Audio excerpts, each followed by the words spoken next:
देखिए, सुधांशु जी, उनके पार्टी और संघ की झूठ बोलने की क्षमता तो बहुत है, सच करने की क्षमता नहीं है। आप हाल फिलहाल में देखिए, बिहार में 2020 के चुनाव में निर्मला सीतारमण जी, देश की वित्त मंत्री, जाकर वहां पर वादा की कि 19 लाख रोजगार सृजन की बात करेंगे।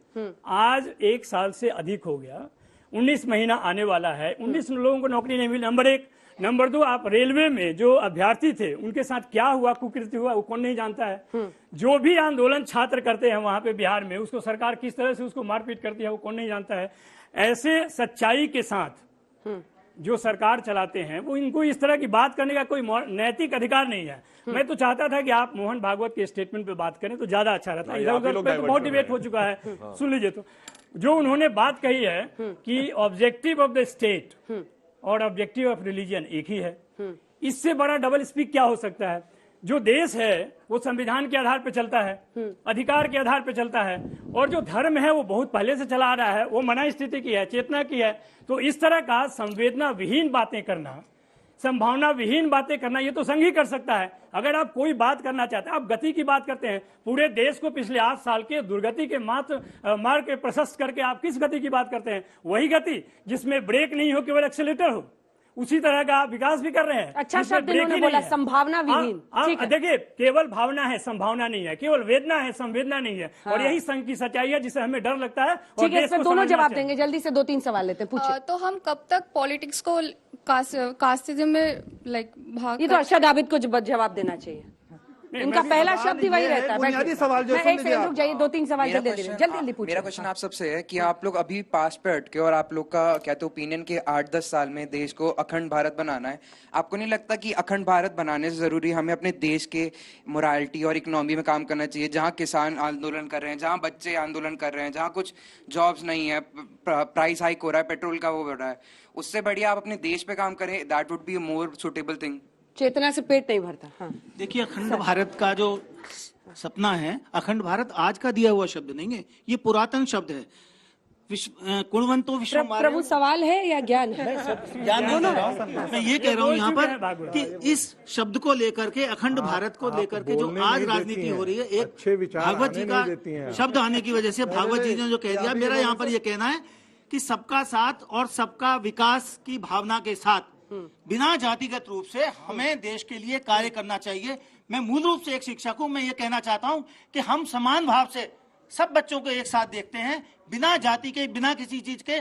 जिस दिन इस देश का शिक्षक इस प्रकार की कोई भी दुर्नीति अपने अंदर ले आएगा तो शिक्षक जी, आप भी क्लास में कहते हैं सबका साथ सबका विकास। मैं कहता हूं कि सबको हमें समान रूप से पूरे बालकों का विकास करना।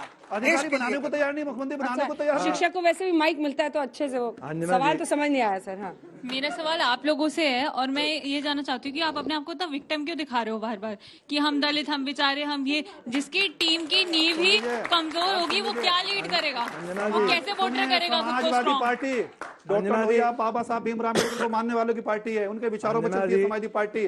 और एक बड़ा भाग है जो इन्होंने कहा है, बड़ी आबादी है दलित समाज की, शोषित समाज की, मजलूम समाज की। तभी तो आपकी नजर उधर है, उनको भी तभी तो आपकी नजर उधर है, उसको अधिकार नहीं मिल सकता। वो कह रही विक्टिम कार्ड क्यों खेल रहे हैं? कौन भरोसा करेगा लीडरशिप कर पाएंगे?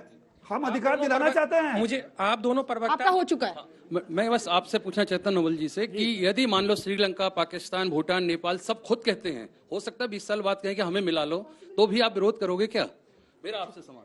नहीं, ठीक है, आप बोल लीजिए इसका जवाब। नहीं, हम तो चाहते हैं कि अमेरिका भी आपको ऐसी संभावना दिखती है?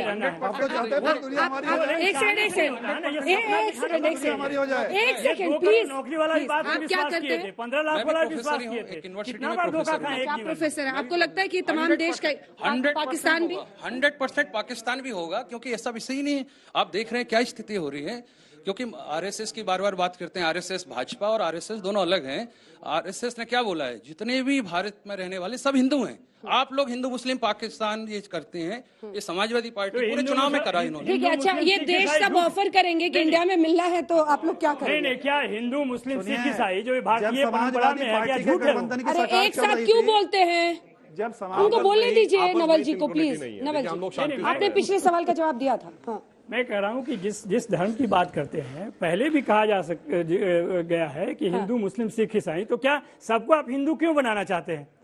आप विभिन्नता से आपकी दुश्मनी क्या है? डाइवर्सिटी की दुश्मनी क्या है? अगर पूरे देश में संविधान ने सबको आपको काम अधिकार पर दिया लगा दिया, है, बताओ। भाषा के आधार पे, धर्म के आधार पे, पहनावा के आधार पे, खान पान के आधार पे, इस विभिन्नता के साथ इस देश में रहने का अधिकार अगर विविधता, संविधान ठीक है। दिया है, तो आप क्यों चाहते हैं एक ही तरह का भोजन खाएं, एक ही तरह के कपड़े पहनें, एक ही अंजना तरह जी का उत्तर भी शासन देने दो, ठीक है, उत्तर भी देने देंगे या नहीं? मेरा सर से सवाल है कि जब फ्रीडम फाइटर्स की बात होती है तो इनके परिवार से फ्रीडम फाइटर्स आ जाते हैं, जब किसानों की बात होती है तो इनके परिवार से किसान आ जाते हैं।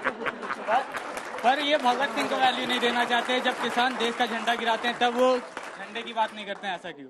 नहीं, जब सत्ता की बात आती है तो केवल परिवार आ जाता है। आखिरी बात इनकी, चूंकि तालियों में सुन नहीं पाए लोग, आखिरी बात क्या थी आपकी? कि जब किसान झंडा गिराते हैं तब ये कुछ नहीं बोलते, ये भगत सिंह को वैल्यू नहीं देना चाहते, ऐसा क्यों? बिल्कुल झूठ। किसानों ने कोई झंडा नहीं गिराया, बल्कि सच ये है कि आरएसएस ने 52 साल तक अपने हेडक्वार्टर पर झंडा तिरंगा नहीं लहराया, क्योंकि मोहब्बत नहीं थी तिरंगे से, मोहब्बत सिर्फ दूसरे झंडे से थी। आप पूछिए आरएसएस के लोगों ने सवाल, इतिहास है ये कैसे? बच्चे पे गुस्सा निकाल दीजिएगा, गुस्सा बड़े प्यार से बोल रहा हूं। सारा गुस्सा 52 साल के इतिहास सारा गुस्सा वर्डिक्ट का बच्चे पे। बताएंगे राकेश जी और सुधांशु जी क्यों झंडा नहीं गिराया? आप अखंड तिरंगे के लिए भारत अपनी की जान बात देते हैं, तिरंगा करते को हमने बनाया, हैं। तिरंगा के लिए अपनी जान दे 11 देंगे। वर्ष तक पाकिस्तानी समाज में रहने का अवसर मिला था। वो कहते थे कि केवल जिन्ना को पाकिस्तान चाहिए, मुस्लिम लीग को नहीं चाहिए। इतना बड़ा देश था, इतना बड़ा बाजार था, सारा विश्व ललायत है इस बाजार के लिए। हमें क्या मिला? अगर अखंड भारत होता, भारत के टुकड़े नहीं होते, तो हम तो संख्या में ज्यादा होते, या हमें फाइनेंस मिलता। कौन हम पाकिस्तानी कहते थे कि हमें फाइनेंस मिलता, हम तो इंडिया का गर्दन पकड़े रहते। पाकिस्तान की हालत जरा समझ लीजिए। बिलोची तो सब जानते हैं, पंजाब के लोग जो हैं अपने पंजाबी भाषा को घुसने देते हैं, रावीपाल कोई घुस नहीं सकता। नॉर्थ वेस्ट फ्रंटियर के जो पठान हैं वो तो वहां डेवलपमेंट नहीं चाहते, अफीम की खेती करते हैं। वो कहते हैं हमें तो चाहिए ही, हमें तो ये बॉर्डर चाहिए ही नहीं, हम जहां चाहे जाए। एक सिंध ऐसा है जो मुहाजिर को भी अपनाता है, दूसरों को भी अपनाता है। आप भी प्रोफेसर हैं मैम? मैं इंडो पाक relation, Anglo American impact on the Indo पाक रिलेशन पे पीएचडी हूँ। परफेक्ट। दो सवाल और है, फिर आप लोगों से जल्दी से बोलिए। मेरा सवाल इनसे है जो ये कह रहे हैं कि अगले 10 साल में 20 साल में अखंड भारत हो जाएगा, तो मेरा सवाल इनसे ये है कि अब जैसे कह रहे हैं कि अखंड भारत हो जाएगा, तो अब पाकिस्तान को भी यहाँ ले आएंगे, पीओके को भी यहाँ ले आएंगे, कश्मीर को भी यहीं, सब कुछ यहीं आ जाएगा। तो अब जैसे नवरात्रों में मुस्लिम्स को इन्होंने ये करा था कि नवरात्रों में यूपी में नॉनवेज मिलना बंद हो गया था, तो पूरे यूपी में नॉनवेज नहीं मिल रहा था और उनके रोजे भी चल रहे थे, और रोजों में पाकिस्तान आ जाएगा तो क्या कीजिएगा? पहली बात बड़ी संवेदनशीलता कहूंगा, ये पाकिस्तान और भारत में मुस्लिमों के रोजों में कनेक्शन कहां से आ गया, यही समस्या है। अब दूसरा मैं उत्तर देता हूं, आप नॉनवेज खाने पर रोक लगा देंगे तो कैसे होगा? ये इस्लाम की किस किताब में लिखा है कि रोजे में नॉनवेज ही खाना है? हमारे यहाँ लिखा है कि नॉनवेज नहीं खाना है। लिखा है या नहीं लिखा है? किसी की मर्जी हो, किसी की मर्जी हो तो आप रोक देंगे। मर्जी और तो फिर मर्जी को आप धार्मिक आधार नहीं बताएंगे। मर्जी कहिए, फिर धार्मिक आधार मत कहिए। कहिए मेरी मर्जी है। अरे मर्जी आपकी, दारू पीजिए, अफीम खाइए, उसमें कौन सी बात है? जिसकी जो मर्जी है खाता। दारू के ठेके पर नहीं करेंगे। एक लाइन। मेरा सवाल इनसे है कि डॉक्टर अम्बेडकर को दलित करके इतनी उपाधि मिली थी, इतना नाम कमाया संविधान में। आप मेहनत कीजिए, उनके कदमों पर चलिए, तब मिलेगा। क्या उनके रिकॉर्ड को आज तक को तोड़ पाया? 2 सब्जेक्ट में पीएचडी करना मायने रखता है। अब जिसको तो हम दलित है, अब दलित कहाँ रह गए? जो महापुरुष जिस जाति में, हालांकि महापुरुषों की जाति नहीं होती, लेकिन जो महापुरुष पैदा हो जाता है। और जहां तक इन्होंने बात कही, मैंने की बात करी, आप दलित कार्ड खेल रहे हैं, यही बता रही है वो। कुछ करिए, कुछ करिए। सुनिए, बाबा साहब ने, ये दलितों को चाहते नहीं होंगे।